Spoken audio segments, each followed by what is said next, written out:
From almost starring in the Fast and Furious franchise, to the possibility of him being an indie legend, these are movies that Keanu Reeves should have been in. I'm gonna kick things off with the one blockbuster film that he was this close to being in. Yep, the one and only Fast X. In the movie, a bunch of new A-listers were introduced to the ensemble, which includes Jason Momoa as Dante Reyes and Brie Larson as Tess.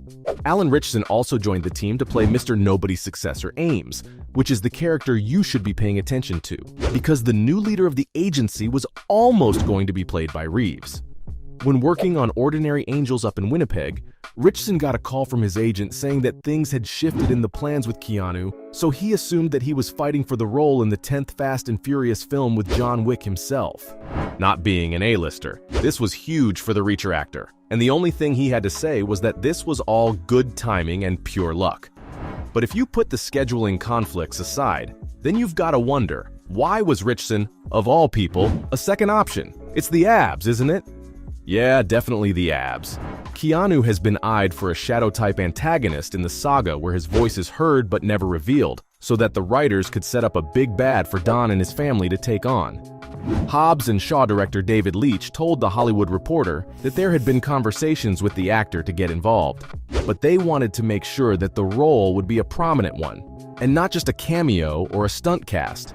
In 2019, the writer of the franchise told Screen Rant that he wanted nothing more than the Matrix actor to join the family, but the schedules would somehow always end up clashing.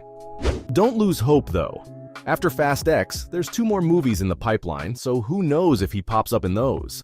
The Fast and Furious franchise isn't the only one that wants the Canadian actor to join their team.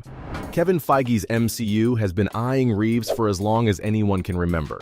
Marvel Studios president Kevin Feige has often shown his interest in the John Wick star and has tried to bring him into the world of superheroes with every opportunity he gets.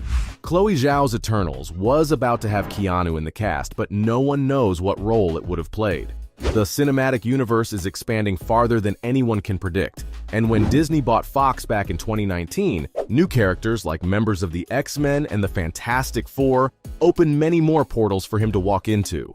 When holding a Q&A on Reddit in March 2022 to promote John Wick Chapter 4, the star was asked about a Marvel character that he's interested to play, to which he said, "I did always want to play Wolverine." Now, there's no replacing Hugh Jackman and his flawless portrayal of Logan throughout these years, but just imagine if Keanu was the man with the adamantium claws in the Foxmen universe. There are still 100 more heroes for him to star as, though it would be pretty cool to see him play a villain for once. You know how I said that Marvel is always trying to bring the wholesome man into their franchise? Believe it or not, John Watts had a bunch of plans for Spider-Man: No Way Home, and yes, those plans involved Reeves. Instead of the fantastic multiversal crossover that blessed our eyes in 2021, the initial plan was to have Tom Holland's Spidey take on Kraven the Hunter, and guess who was the #1 pick for the villain? Sony has the rights to that character now because of reasons no one quite understands, to be honest, meaning that's one less villain for Keanu to play in the biggest franchise in the world. Reeves never showed any sort of disinterest in these movies, unlike every other actor in Hollywood. But despite that, the list of Marvel films doesn't end just yet. In 2019, Reeves was offered a role in another movie, and once again, he was supposed to play the bad guy.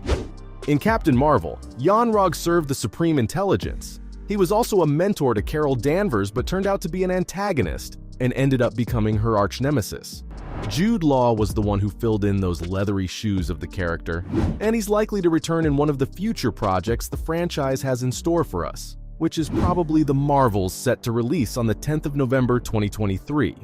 Keanu was supposed to play Jan-Rog, but if he accepted that role, production of John Wick Chapter 3 would have been affected. Captain Marvel isn't one of the well-received films from Marvel, so it was probably for the best. If the Canadian actor were to ever be part of the franchise, it should be a grand entrance, one that would have the entire cinema exploding in cheers. And to have him in the MCU for the long run, it'd be best if he played a hero, preferably one that's part of the Avengers, so that he could reprise that role in future sequels. Alright, that's enough Marvel talk. Time to move on to the new Star Wars trilogy, where the name Rey Skywalker could make an entire city's population angrier than ever.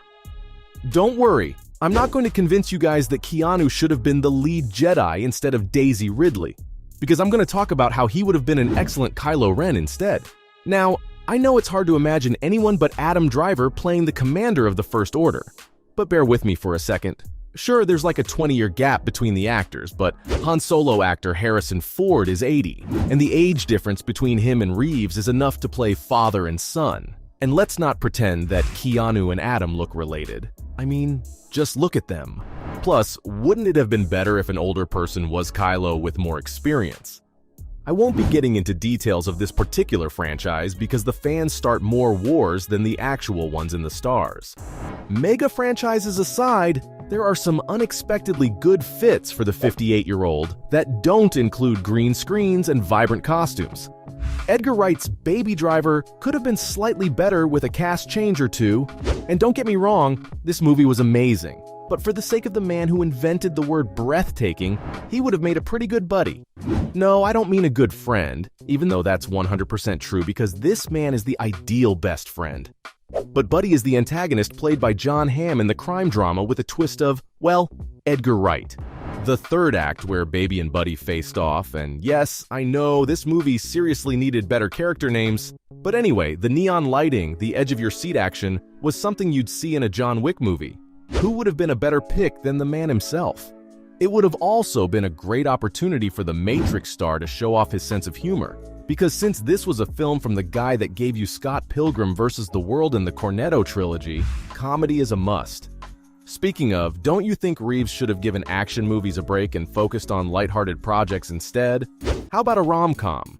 90s Keanu would have killed as an actor in this kind of genre, but since he's older now and should spread his wings to weirder projects, I'll be talking about The Lobster, an indie rom-com. And if you're expecting something like Blended or 10 Things I Hate About You, then you've never been more wrong. Yorgos Lanthimos is known for his questionable films, and this project was further proof of his twisted mind. The Lobster is set in a dystopian near future where single people are taken to a resort to find a romantic partner, which sounds like a pretty normal plot for a film, right? The twist: if you don't find one in 45 days, you turn into an animal. Colin Farrell plays David, which looks exactly like Reeves if you squint your eyes a little bit. The awkward stature Farrell gave and hidden desperation to find his soulmate is something Keanu could have easily pulled off.